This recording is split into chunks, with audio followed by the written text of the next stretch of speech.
Rasulullah sallallahu alaihi wasallam beliau bersabda, "An-nikahu min sunnati, faman raghib an sunnati falaysa minni."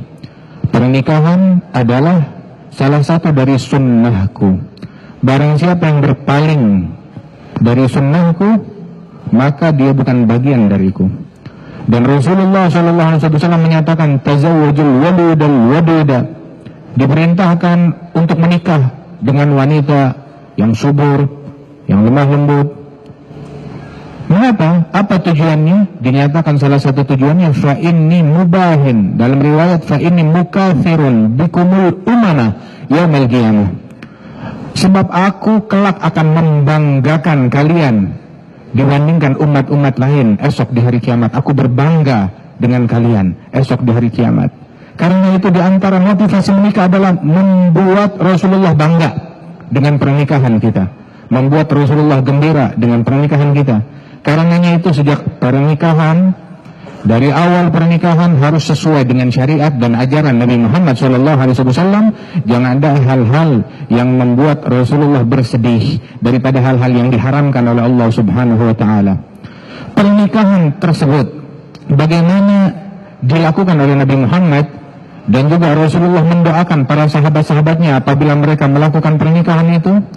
Dan Rasulullah mempermudah di dalam pernikahan, tidak mempersulit. Sehingga Nabi menyatakan pula di dalam hadis secara umum, yassiru wa la tu'assiru, basyiru wa la tunaffiru. Permudah, jangan dipersulit. Perdekat, jangan diperjauh. Kita mudahkan, selama itu adalah untuk kebaikan.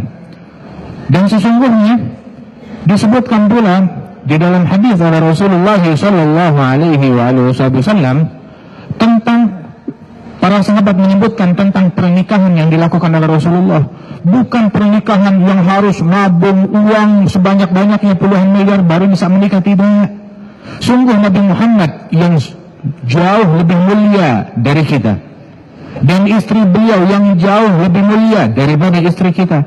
Pernikahan Rasulullah demikian bersahaja, demikian sederhana, demikian mudah. Walimahnya kadang dengan 2 ekor kambing, bahkan terkadang walimahnya tidak ada daging, tapi potongan roti gandum yang disiram dengan susu atau madu. Nah, hanya itu walimah yang dikeluarkan oleh Rasulullah SAW.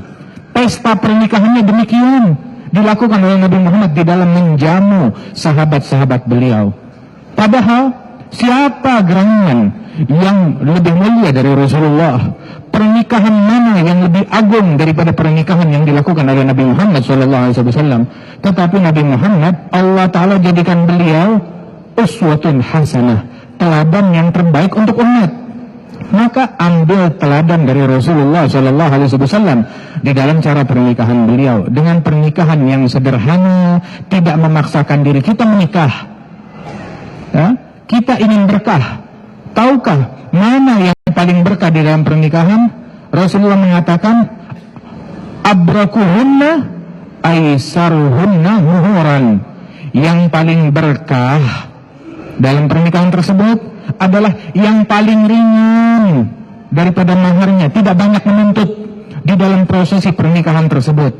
Pernikahan mudah, tidak ada di antara syarat nikah harus punya gedung mewah, ataupun punya mobil mewah, ataupun punya harus bikin pesta sekian banyak, mengumpulkan sekian ratus atau sekian ribu orang, tidak. Tetapi bina tayassar, dengan hal-hal yang mudah. Tetapi al-adah idza rasakhat nasakhat. Adat yang bertentangan dengan syariat, kalau sudah meresap di suatu masyarakat, itu membuat syariat dilupakan, bahkan tergeser dan terhapus oleh adat istiadat tersebut. Sesungguhnya syariat yang harus kita kedepankan, bukan adat istiadat. Mulailah kita untuk memberikan kemudahan kepada anak-anak kita di dalam melakukan pernikahan.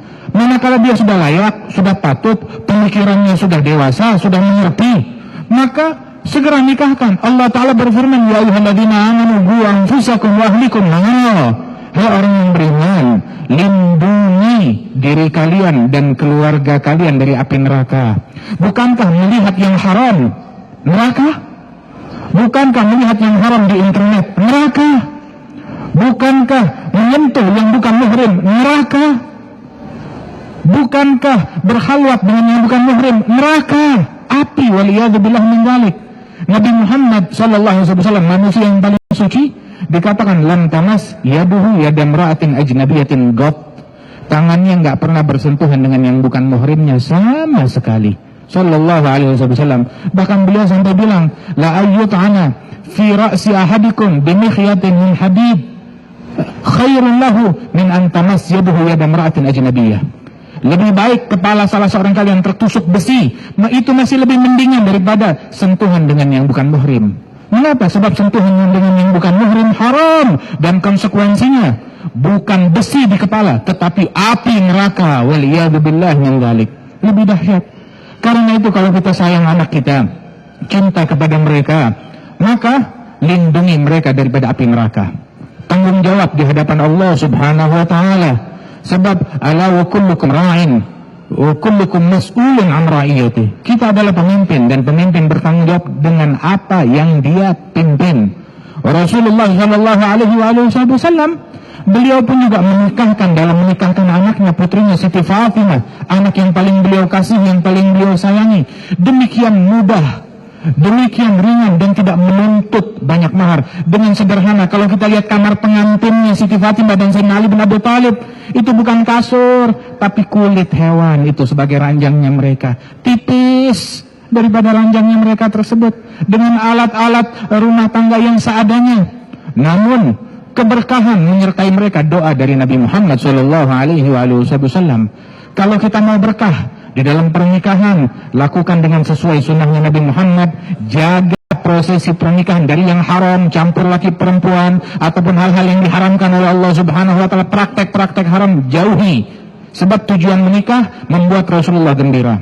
Kemudian juga di dalam pernikahan tersebut kita dirikan ajarannya Rasulullah sallallahu alaihi wasallam. Niswatun aunan 'ala salahi. Jadikan kaum wanita sebagai pembantu kita di dalam bertakwa kepada Allah Ta'ala, bukan sebagai penghambat. Membantu kita qiyamul lail, membantu kita salat jamaah, membantu kita berzikir, membantu kita menerangi rumah dengan cahaya Al-Quran, dengan cahaya ilmu, dengan cahaya takwa kepada Allah Subhanahu wa Ta'ala. Mudah-mudahan Allah Subhanahu wa Ta'ala memberikan keselamatan kepada kita sekalian, dan Allah Ta'ala berikan keberkahan kepada para pengantin-pengantin kita semuanya yang belum menikah, insyaAllah dibantu oleh Allah Ta'ala, dimudahkan bisa melakukan pernikahan, dan Allah Ta'ala memberikan keberkahan kepada keluarga kita, anak istri kita, dan juga Al-Ustaz Arifin Ilham. Allah Ta'ala berikan keberkahan ya pada beliau, pada segenap istri-istri beliau, dan anak-anak beliau, dan cucu beliau. Dan insyaAllah ini menjadi teladan buat kita sekalian ya, di dalam mengutamakan syariat Allah, mengutamakan apa katanya Allah lebih penting daripada apa kata orang. Orang mau bilang apa nggak penting, manusia mau bilang apa nggak penting, tapi apa kata Allah. Manusia mau menghujat nggak penting, jangan Allah yang menghujat kita di pengadilannya esok di hari kiamat. Mudah-mudahan Allah Ta'ala jaga kita dari yang haram, amin ya rabbal alamin. Rabbana hab lana min azwajina wa dzurriyyatina qurrata a'yun waj'alna lil muttaqina imama. Wa sallallahu ala sayyidina Muhammad wa ala alihi wasallam. Walhamdulillahirabbil alamin.